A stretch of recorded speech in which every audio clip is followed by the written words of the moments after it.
inicial a ustedes les enseñarán los cambios macroscópicos y microscópicos que caracterizan a una enfermedad. Esto es muy importante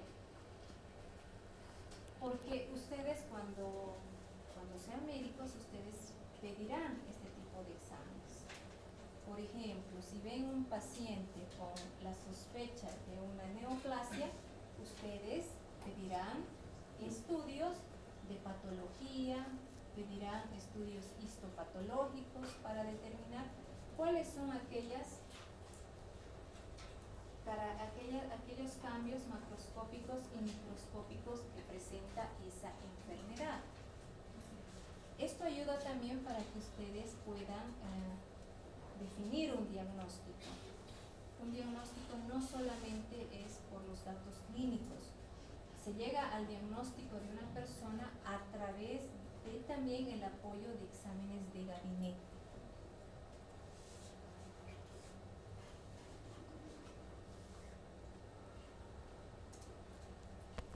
Vamos a hablar de la enfermedad, el curso clínico de la enfermedad. Entonces ustedes verán un paciente y tendrán que decir que ese paciente tiene un tipo de vida anómalo, es una forma anómala de vida. Ese paciente con enfermedad, forma anómala de vida, ¿no? Que en muchos casos es imposible, es muy difícil que ese paciente siga con esa forma anómala de vida y que puede llegar en algún momento a un desenlace fatal, ¿no? La enfermedad también puede entorpecer la vida de una persona, ¿no? Si entorpece de manera temporal, entonces podremos hablar de una enfermedad curable, ¿no? La enfermedad también puede causar la limitación definitiva, como por ejemplo una enfermedad incurable. Entonces fíjense el desenlace. La doctora, cuando verá a su paciente, tiene las siguientes posibilidades: su paciente se morirá, su paciente se curará o su paciente de repente no se curará, o su paciente tendrá una limitación definitiva. Esas son las posibilidades que ustedes tendrán cuando el paciente venga a su consulta. Esa es la situación, ¿no? Entonces, lo que todos queremos es que nuestro paciente tenga, digamos, una alteración de su vida normal de manera temporal. Eso es lo que queremos, ¿verdad? Que no vaya al desenlace fatal o que no llegue a una situación en la que existe limitación definitiva, ¿no? Por ejemplo, las enfermedades infecciosas, respiratorias, gastrointestinales, geniturinarias, la infección urinaria, las neumonías, la salmonelosis, entorpecen la vida temporalmente. Si son diagnosticadas, pesquisadas de manera adecuada, pues va a la resolución total. ¿Qué pasa, por ejemplo, con algunas enfermedades en las que no pesquisamos adecuadamente esa situación mórbida? ¿Qué va a pasar si no hemos sido capaces de pesquisar esa enfermedad? Si la doctora no ha podido pesquisar un infarto de miocardio, ¿qué va a pasar? Si el doctor no va a poder pesquisar el infarto de miocardio, el paciente se morirá. Y a ningún médico le conviene que su paciente se muera, y más cuando están comenzando. ¿Qué pasará si su paciente, digamos que el doctor ya es endocrinólogo o el doctor ya ha salido médico, y le viene a la consulta un paciente simplemente con polidipsia, poliuria, la clásica de diabetes? ¿Han escuchado? La clásica. Polidipsia, poliuria, polifagia, deshidratado, con una pequeña lesión diabético de 10 años, de 15 años, con una pequeña lesión en miembros inferiores, que el doctor no pesquisó, no detectó que se trataba de un paciente diabético, no hizo el examen físico adecuado y no se percató de esa pequeña lesión en el primer y segundo ortejo de miembros inferiores. ¿Qué pasará? Lo más probable es que el paciente, con el curso de los días, no se pesquisó la diabetes, no se repuso con insulina, no se hizo tratamiento con antibióticos. ¿Qué pasará? Lo más probable es que presente un pie diabético y posiblemente tenga que amputarse. Esas son cosas bien delicadas que como médicos ustedes tienen que ser muy cuidadosos con el pesquisar. Esto digamos no por asustarlos, pero ahora lo que hay más es seguimiento a los médicos, ¿verdad? Todos siguen a los médicos. Muchos de los médicos están en procesos. Por esas cosas tan pequeñas, ¿no? Entonces no vale la pena. Cuando hablamos del curso clínico de la enfermedad, fíjense qué interesante. En situación de enfermedad, el organismo de ese paciente en situación de enfermedad reacciona como una unidad. Es decir, si la doctora ve un paciente con patología gastrointestinal y no hace el tratamiento adecuado, el curso clínico de la enfermedad dice que la enfermedad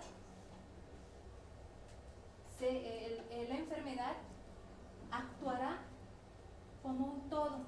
Es decir, si primero estuvo involucrado el aparato gastrointestinal, posteriormente el aparato renal, ¿no? Si una persona está con gastroenteritis, con pérdidas de volumen por náuseas, por vómito, por deposiciones, ¿qué va a pasar? Después tendrá falla renal, ¿no? Luego de la falla renal, ¿qué tendrá? Acumulación de productos nitrogenados. Tendrá luego un compromiso neurológico. A eso se refiere. La enfermedad actúa también en situación de unidad. ¿Ya? Por eso es que es muy frecuente lo que escuchamos en los medios de comunicación. Van a prestar un poco de atención. El comentario de las denuncias y de las familias es el siguiente, ¿no? Él entró porque tenía una gastroenteritis y se murió, ¿verdad? Él entró caminando por una gastroenteritis, pero a los 7 días se murió. Entonces, la familia asume que la enfermedad se circunscribe a un sistema. No es cierto. La enfermedad actúa como una situación de unidad. Por eso ese paciente que ingresó por patología gastrointestinal muy probablemente tendrá un compromiso renal, y el compromiso renal tendrá un compromiso del sistema nervioso y un compromiso sistémico. Pero a veces ese detalle no lo perciben, digamos, la población en general, ¿no? También nuestro organismo en situación de enfermedad reacciona espontáneamente ante ese agente patógeno determinado, ¿no? Y la finalidad biológica es no conservar la vida. Estamos hablando de la enfermedad. La finalidad de la enfermedad es que no se conserve la vida de ese sujeto en enfermedad, sino que se perpetúe el agente que ha originado la enfermedad. Entonces, cuando ustedes vean un paciente, la finalidad de la enfermedad es perpetuar la enfermedad.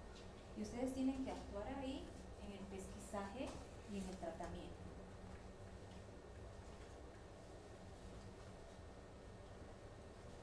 Cuando hablamos de la enfermedad, del curso de la enfermedad, tenemos tres fases que identificamos en el curso de la enfermedad. Una fase de comienzo, que es llamado también el periodo de latencia. En este periodo se manifiestan los síntomas prodrómicos, ¿no? Que son un conjunto de fenómenos muy inespecíficos que preceden a la aparición clínica de la enfermedad. Fase de comienzo, una fase inespecífica. La fase clínica. En la fase clínica ya aparecen los síntomas. En la fase clínica, ¿no? Y fíjense, la fase clínica puede presentarse de diferentes maneras. Puede ser una fase clínica que se presenta de manera muy continua, una fase clínica que remite con revisiones, otra fase clínica en los cuales los síntomas aparecen y desaparecen periódicamente, ¿no? Y también otra recurrente que aparecen y desaparecen pero sin seguir un periodo de manera constante, ¿no? Entonces la enfermedad en la fase clínica podría presentarse de esta manera.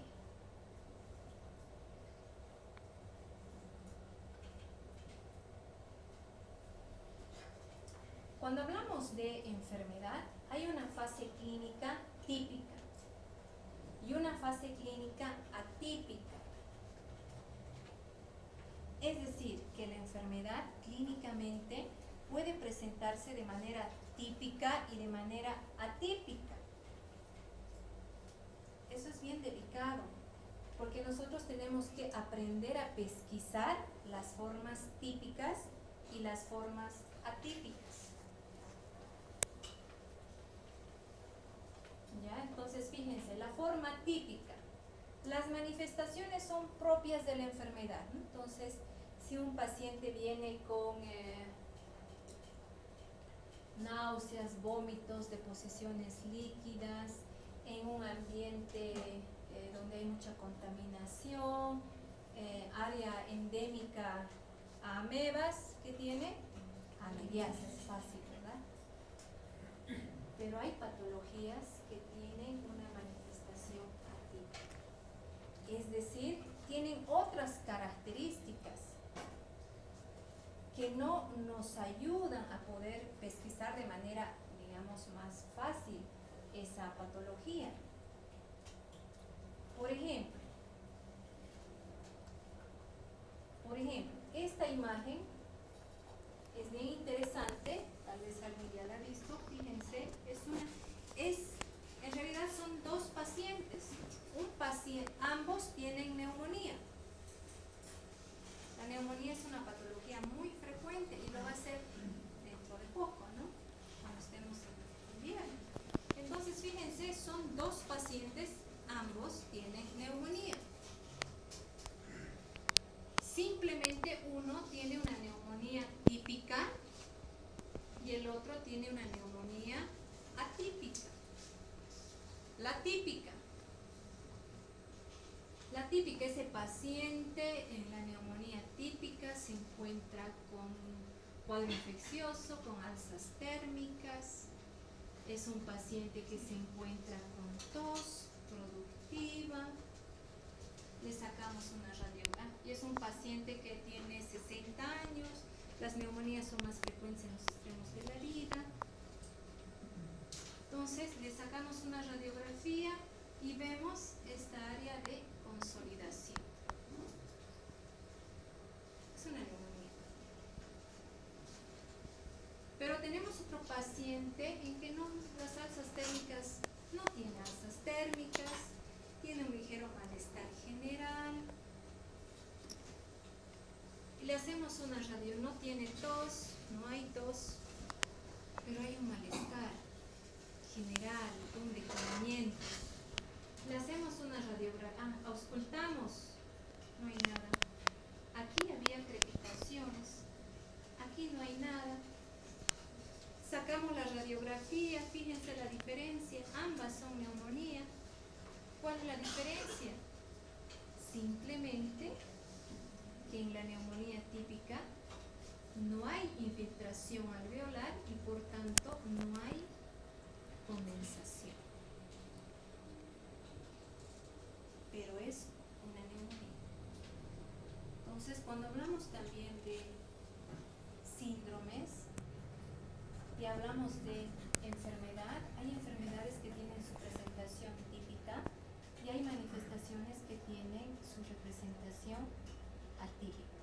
Por ejemplo, en esta típica existe un infiltrado alveolar con leucocitosis, y eso explica esta área de consolidación. En la típica no hay infiltración, fíjense cómo están los alveolos. No hay infiltración alveolar y la representación radiográfica, por tanto hay falta de condensación. Ambas situaciones son neumonía. Entonces, cuando hablamos de enfermedad, presentación típica y presentación atípica. Cuando se encuentra la enfermedad en la fase clínica, entonces aparecen las complicaciones. Y las complicaciones, una complicación es el desarrollo de una segunda enfermedad a partir de una enfermedad que ya se estaba manifestando con anterioridad. Es el mismo ejemplo de la gastroenteritis, ¿verdad? Entonces tenemos una alteración renal por pérdidas de volumen secundario a una patología infecciosa gastrointestinal. Complicaciones. También en esta fase clínica se producen las metástasis en situación de neoplasia. ¿No? Entonces se produce o aparece un foco morboso que es de la misma naturaleza del primitivo, pero que se encuentra alejado, metástasis. Tiene la misma naturaleza del foco inicial, simplemente que se encuentra a una distancia mayor en otros órganos, en otros sistemas. Complicaciones y metástasis. La enfermedad, finalmente, tiene una fase de terminación. Y la fase de terminación, dos situaciones. Una terminación favorable y una terminación desfavorable. ¿No? En la favorable, que todos queremos que, y ustedes también, que sus pacientes vayan a la terminación favorable. ¿No? Donde tenemos el paciente llega a la curación completa. O una terminación desfavorable que se puede traducir en la muerte del paciente. Lo más grave para un médico es que el paciente se muera. Entonces, eso es lo más grave. Hay situaciones en que el paciente, por patología múltiple, asociada, digamos, con edad muy avanzada, pues tiene que fallecer, ¿verdad? No hay dónde, el médico tampoco hace milagros. Hace todo para restablecer esa fisiología anormal a fisiología normal. Se hace de todo, ¿no? Se utilizan medicamentos y todo, algún tipo de procedimientos, ¿no? Pero hay situaciones en que sí, la terminación va a ser desfavorable a pesar de que hagamos todo lo humanamente posible, ¿no?